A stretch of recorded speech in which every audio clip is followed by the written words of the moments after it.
மனைவி தொல்லை தாங்காமல் ஓடிப்போன கணவன். ஓடிய கணவனை பிடித்து கை காலை ஒடித்து ஆஸ்பத்திரிக்கு அனுப்பிய மனைவி.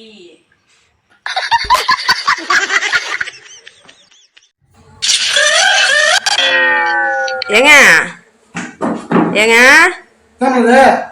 காலையில வாக்கிங் போனீங்கல்லங்க நீங்க? ஆமா, காலைல போனேன். பூனை ஒண்ணு குறுக்க ஓடிச்சுலங்க? சொல்ல மாட்டேன்.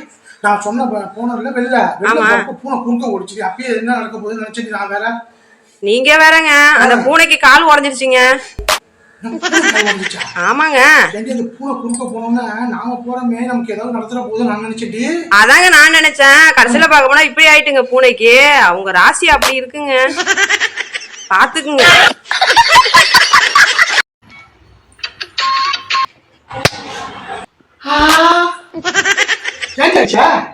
நீ தானே கை கால்லாம் வலிக்குதுன்னு எங்க அம்மா உனக்கு சுத்தி போட சொன்னாங்கயா, அதான் சுத்தி போட்டயா.